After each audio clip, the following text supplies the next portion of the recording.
The night Emily looked at me and said, "Intimacy isn't mutual, Michael. It's about how I feel, not you." Something inside me just stopped. Her tone was calm, almost attached, like she was stating a simple truth. But the words hit like a blade, quiet, clean, final. For a moment, I just stared at her, waiting for a sign that she was joking, that maybe it was anger talking. But she didn't blink. She said like a fact of nature, gravity, sunlight, indifference. That was the moment I realized our marriage wasn't what I thought it was. I had believed in balance, in give and take. She'd quietly rewritten the rules without telling me. The distance between us hadn't appeared overnight. It crept in slowly, late nights, brushed off touches, vague excuses. The mornings when she'd turn her back before I could even say goodbye. I told myself it was stress, work, exhaustion. I gave her time, patience, space, anything to keep the peace. But the more I gave, the farther she drifted. When I finally asked her what had changed, she only sighed and said, "You wouldn't understand." Those 4 words built a wall between us higher than any argument could. I remember sitting on the edge of the bed that night, the soft lamplight falling across her face. She wasn't angry or sad, just distant, like I was another piece of furniture. She'd stopped noticing. The next few days passed like a blur. I moved around the house as if I didn't exist. Made her coffee, fixed little things, asked about her day. Her replies were short, clipped, hollow. It dawned on me then I was clinging to a memory of Emily, not the woman standing in front of me. One evening, I came home early. She was on the couch, laughing at something on her phone. But the moment she saw me, her smile vanished. I asked quietly, "Do you even want this marriage anymore?" She didn't look up. "I just want peace, Michael. You take too much of my energy." That sentence changed everything. I stopped trying, stopped asking for affection, stopped reaching out. My silence wasn't surrender, it was acceptance. You can't force someone to love you. You can't beg for warmth from someone who's already cold. Within a few days, she noticed a difference. I still cooked, still kept the house running, but I ate alone, cleaned up quietly, and spent my nights in the study. One night she snapped, "Why are you acting like this?" I looked at her and said, "I'm matching your energy." Her eyes narrowed. "So this is your way of punishing me?" "No," I said.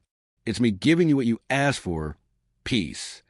The word hung in the air between us, sharp and real. She'd said I drained her peace, but now she saw what peace without love really looked like. A week passed. She began to notice what absence feels like. Her messages came more often, small and uncertain. "Why didn't you text me today? You didn't say good night.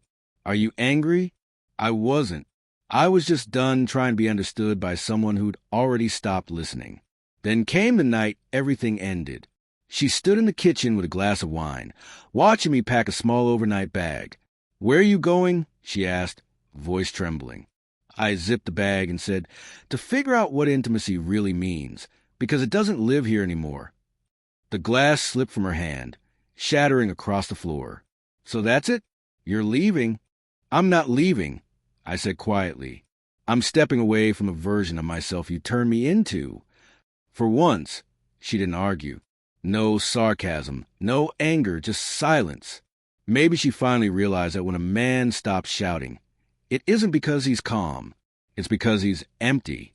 That night, I checked into a small motel by the lake. The room was bare, the sheets rough, but for the first time in months, I felt calm. I didn't look at my phone. I didn't replay the arguments. I just lay there, breathing in the stillness I'd forgotten existed. By morning, there were missed calls, 12 of them, and a few texts. "Where are you? Please come home. We need to talk." I didn't answer.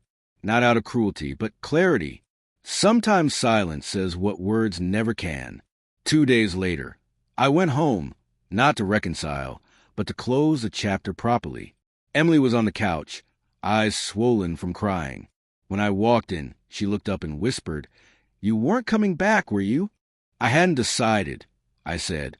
She stood, trembling, and finally spoke the words I'd waited years to hear. "I was wrong, Michael. I made you feel small. I made this one-sided." Her voice cracked, and for a fleeting moment, I saw the woman I'd once loved, unguarded and human. But the truth was, I didn't feel anything anymore. No anger, no relief, just calm resignation. You didn't just make it one-sided, I said quietly. You showed me what loneliness feels like, even when someone's lying right beside you. Her tears spilled over. Can we start over? She whispered. Start over with who? I asked. You're not the woman I married, and I'm not the man who kept begging to be seen. She reached for my hand, but I stepped back. The gesture felt wrong, too late, too empty. I looked around the room. Our photos, the souvenirs, all the small reminders of what once felt like forever. None of it meant anything now. Before I walked out, I turned to her and said, You were right about one thing. Intimacy isn't two-way. It's about connection.